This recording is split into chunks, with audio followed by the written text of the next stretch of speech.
So we're into some more laws, properties about our limits. Also, I think fairly straightforward when you look at the um, remaining four, and we're going to have one more that deals with compositions of functions. But write these down. I think 6 is straightforward. Um, I'm just going to touch a little bit on 7 and 8 so that when you see this, you'll appreciate where it comes from. So remember, this is saying the limit as x approaches a of some constant will always equal that constant. I'm going to give you an example. If I asked you to graph the line y equals 3, there's my x, there's my y. That's a horizontal line that goes through 3. So here, would it make sense if I said, well, the limit as x approaches 12 of this function, y equals 3. So if I'm here at 12, you would agree that as I'm approaching from the left, 11.999, and from the right, 12.001, that y value is always going to be 3. So that's telling us the limit as x approaches any a of a constant will always equal that constant. And the same thing holds true for the, what am I doing? For the property number 8, where it says the limit as x approaches a of x. Again, that's an equation. That's an equation. Y equals x is the function x. So, oops, make that a little bigger, fixed. And so there's my x, there's my y. So this is the same idea. This is saying the limit as x approaches a of x will always equal a. So let's think about this. What would the limit as x approaches 6 of x equal? And remember, this is the line y equals x. That's our f of x in this. And so as I'm getting closer to 6 in the x direction, so 5.99, at 5.99, my y value is also 5.99. At 6.001, my y value is also 6.001. So the closer they get to 6, the closer my y's get to 6 as well. And we're going to identify with that there's this really helpful idea that we can then start to implement. So here is a scenario that you are not going to be using.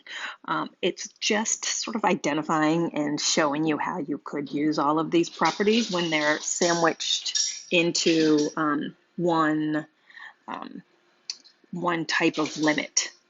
So we can separate, we can pull out coefficients, and then we could evaluate all of them independently. But, oh, there's a slide that we have not yet used, and it's this one. This is our go-to every time. This is our go-to every time. And so here it's prefaced by saying any polynomial or rational function is going to work with substitution. And actually, we're going to throw in a multitude of other equations, provided that that value a is in the domain, right? So, like our trig functions, and we'll have others, log functions. So the limit as x approaches a of f of x will always equal f of a if that function is continuous at a. That's all we're talking about. So that just means when we can, we always start with direct substitution. When we can, we always start with direct substitution. And let's do a few examples so that you'll identify when we want to sort of navigate around certain problems. So I'm going to make one up first so that it's clear what we're talking about. Let's say it's the limit as x approaches 2 of this function. How about, what did I do? How about this function 3x plus 1. We're taking the limit as x approaches 2 of 3x plus 1. I know that this line is continuous, so there's not going to be an interruption, and if there is, you'll notice it from the expression. More complex ones are coming up. But right here, I'm going to try direct substitution. So that's going to be 3 times 2 plus 1, that's 6 plus 1, so I know that that limit would be 7. I could also just verify it by graphing it on my calculator or looking at the graph and seeing as I get closer and closer to 2, what the heck, 2 from both directions, my y's are getting closer and closer to 7. So we start with direct substitution. So let's look at this example where we're looking for the limit as x approaches 1 of x squared minus 1 over x minus 1. So here you'll try, we always do, direct substitution. And we end up with this very special form. This is referred to as the indeterminate form.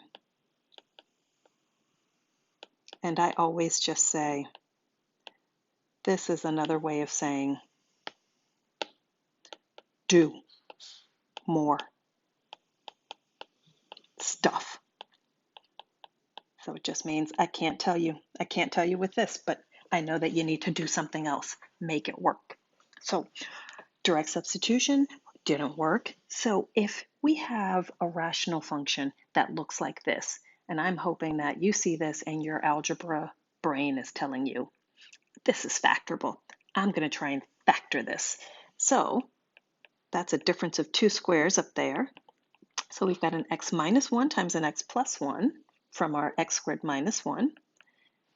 And the bottom is still what it is. And what we've done by factoring is we've identified what's making this expression 0 over 0. We've found the common factor. So we clean it up. And now we simplify, and we've got the limit as x approaches 1 of x plus 1, because these two canceled. And now, once I've cleaned it up a little bit, I go straight back to, now let me try direct substitution. So when we plug it in, we get 2. So we know that there's an undefined value at 1, but we know that the limit as x approaches 1 of this function is 2. And I encourage you to graph this equation on your calculators so that you can see, except it's not going to be as clear, but you can see that your graph actually looks like this. And right at 1, it's undefined, but from both sides, you'll see that it's approaching 2. I'm feeling like another color. All right. So for problems like this one, where we're asked to find this limit, again, we start with our direct substitution. So that gives us root 0 plus 9 minus 3 over 0. So that is 3 minus 3 over 0, which is once again indeterminate, do more stuff. So this doesn't look like it's going to factor because it's not. So what we can do instead, though, is, and you might remember this from pre-calc, is use what is called a complex conjugate. So if I have, for example, root a minus b, its complex conjugate is root a plus b. And I could throw in like another radical, and that would be its complex conjugate as well. So here, we're going to do something that seems a little bit shady, and that's we're going to rationalize the numerator in this case. So we're going to multiply t squared plus 9 plus 3 because that's the complex conjugate. T squared plus 9 plus 3. So that looks good. So now remember, this is a minus b and this is a plus b. And if I were to distribute, that's our difference of 2 squares again. So it's going to give me an a squared minus a b squared. So numerator gives us a squared, which is just t squared plus 9 outside of the radical, and b, which is 3, squared is 9, which cleans up one more time nicely to just t squared. So that's our numerator. The denominator, and you want to keep this in mind, you're never going to factor. You want to try and keep it clean in the hopes that you can cancel something. And I'm hoping that you see it right here. This cancels, gives me 1 in the numerator, and I still have the root t squared plus 9 plus 3. And I am going to, for our notation purposes, still write that limit as t approaches 0. And now, taking out that t squared, hopefully we've found what's making that expression look like 0 over 0. And we go straight for direct substitution. That gives us 1 over, now I'm going to plug in 0 for t, that's root 9 plus 3, which is 1/6. And again, if you were to graph this in your graphing calculator, that's what you would see. So we've just got a couple more examples to go for this section. So here we've got another one where we just have something that looks complex. We've got that complex fraction. And here I can't factor, but what I can do is try to, I'm going to try direct substitution first. And look at that. 0 over 0. Indeterminate. So that's when I'm then going to say, well, let's try and clean that up. Let's see if we can't make this less complex. Let's get some common denominators for the top and then copy dot flip in the bottom. So I think I'm going to focus first just on this. So here we go. So that looks like common denominator is going to be 4x. Is that right? So I'm going to multiply this one by 4. I'm going to multiply this one here by x. So that leaves us with 4 minus x over 4x all over x minus 4. Let's keep cleaning it up, shall we? So here we go. I am just rewriting everything. No, I'm not. I'm going to, has anyone heard of the keep, change, flip? So we keep the numerator, we change division to multiplication, and then we flip the denominator. So we work with the reciprocal. And there's something really special about these two. And if you were here, you'd probably tell me what it is. What is it? It looks like they're opposites of each other. And let's just, let's show it. So that's the limit as x approaches 4. And what I'm going to do is with this circled one, I'm going to pull out a -1 just so that you believe me. If I pull out a -1, that would give me -4 plus x. And floop, floop, I'm just going to rewrite that. So the x comes before the 4. So that would be x and then the -4, x minus 4. And now I'm going to bring in x approaches 4. So right here, this was just scratch work. Boop, boop, boop. And then that's still over 4x. I'm using this here. That's still over 4x times 1 over x minus 4. And with that, I'm hoping you agree with me. Those two cancel out. So we found that common factor that was resulting in the 0 over 0. And that has us left with -1 over 4x. So now we're evaluating the limit as x approaches 4 of -1 over 4x, which we go straight to direct substitution, and we end up with -1/16. I hope that made sense. Let's look at this last scenario. And this is when you're given a piecewise function.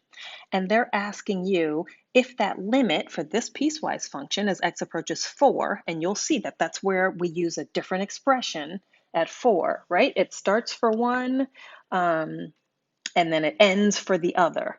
And the fact that there is no x equals 4 totally irrelevant because we're talking about limits. So, let's see. What are your thoughts? Well, if we were to graph this, and I guess we can, but if we were to graph this, we would just look at the behavior from one graph to the other. And let's do that second. Right now, let's work with the numbers. So here, if x is greater than 4, this would be the same idea as x. This would be where x would approach 4 from the right.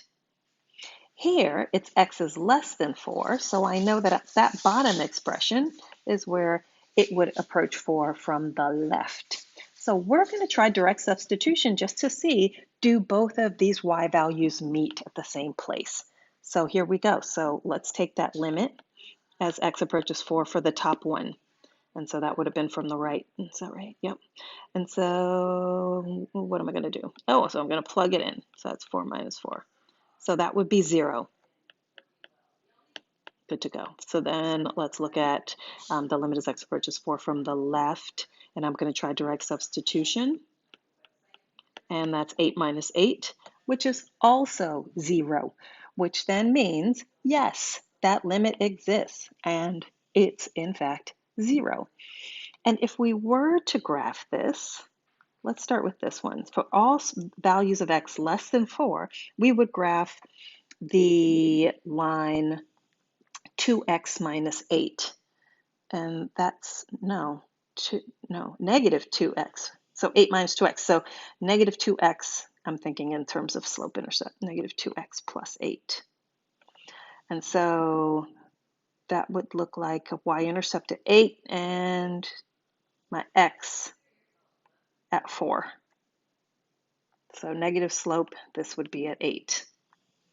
And then we stop it at 4. And then for the second one, that's root x minus 4. We know that our radical functions look like this, and the minus 4 shifts it 4 to the right. And so I would take this little number right here and go boop, boop, boop, boop, boop to right there, except open circle because it doesn't include it.